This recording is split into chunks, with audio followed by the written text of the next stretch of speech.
One of the big advantages that the PlayStation had over the Nintendo 64 was that the discs it used could store amounts of data magnitudes higher than N64 cartridges. This didn't just mean bigger, more detailed games, but also full motion video and CD quality audio. This meant a ton for the future of games, with one of the key innovations being that characters could be fully voiced. While some series like Crash Bandicoot gave supporting characters the only speaking roles, titles like Tomb Raider and Metal Gear Solid were revolutionary in that their playable characters were also fully voice acted. Since then, the amount of games with speaking protagonists has grown and grown. It's usually the norm for big budget, cinematic experience type games that have a heavier reliance on story. But that's not the full picture. There's still lots of story heavy games released that keep a silent protagonist, alongside characters that are fully voice acted. The intent behind this is that the main character doesn't talk because that's you on the screen, not some other person. Having the character you play as talk would ruin your immersion, because it's not your voice they're speaking with, right? In my experience, this doesn't usually tend to be the case. So many times when there's a silent protagonist and voice-acted side characters, the main character sticks out like a sore thumb. It makes them look so alien when every other character is chatting up a storm, and they're just standing there watching in silence. A lot of times the main character does technically talk, as you might have the occasional dialogue options. But so often these choices are a basic yes or no, which still doesn't give me the impression that the playable character is a real person in the rest of the world. The best example of this being done well is in a game like Skyrim, where even though the main character has no voice acting, the dialogue options you're given have clear personalities that they convey. Also, the dialogue of the supporting cast often ends up feeling clunky thanks to having to compensate for the protagonist hardly ever saying a word. The fact that most games like this give you a custom name choice doesn't help, because that means no other character will ever refer to you by name. And from this day forth, he shall be known as...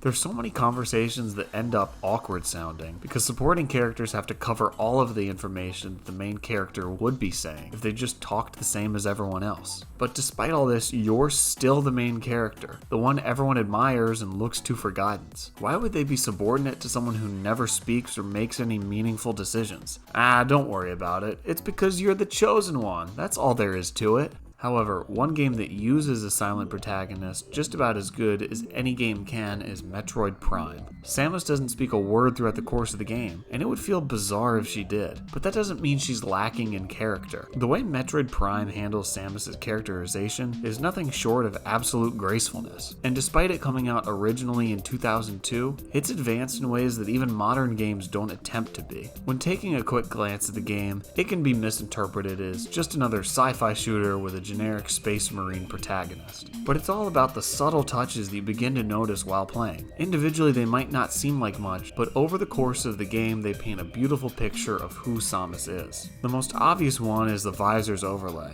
which I was apprehensive about before starting the game. I was afraid that it would make the viewpoint feel constrained and claustrophobic. Maybe this holds some truth for the GameCube version with its 4:3 aspect ratio, but with the Switch version, I'm happy to say it posed no such issues. After a while, you don't even see the HUD anymore. It all just becomes a part of the experience. It holds all the information you'd need in a game like this, but because it's part of Samus' physical suit, it doesn't feel intrusive. I always get the terms diegetic and non-diegetic mixed up, so let's just say it's real within the world of the game and leave it at that. But it serves more of a purpose than just providing information. You're literally seeing the world through Samus' eyes. This is set up perfectly at the beginning of the game, as the camera zooms in through the back of her head and puts you exactly in her mind. Though you're not just seeing through her eyes, you're also seeing her eyes occasionally, in the reflection of her visor when there's a bright flash of light. This small thing is such a genius addition, and I'm shocked more games over the years haven't copied it. It's a perfect reminder that she's there, behind the visor with you. Metroid Prime is full of little touches like this. There's the way she'll sometimes put her left hand on the blaster, the grunts when she gets hit, and the way she stumbles when you come out of a morph ball at a fast pace. All of these things add a human touch attached to an alien world. They make you care more about Samus as a character, and thus you're more invested into seeing her succeed.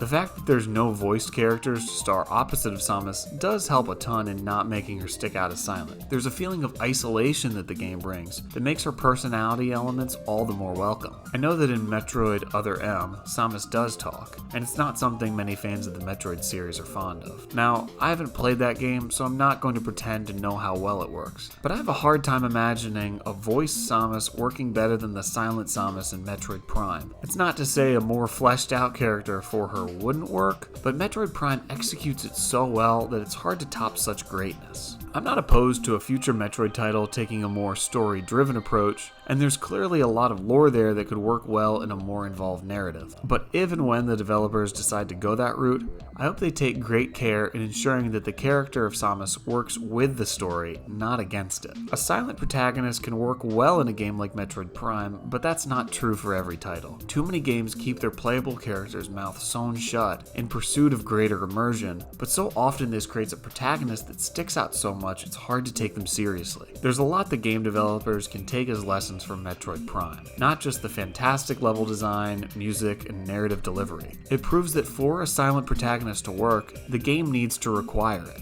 And just because a protagonist doesn't talk, that doesn't mean that the player won't be able to relate to them. Samus exemplifies this perfectly, and games could do with more main characters like her.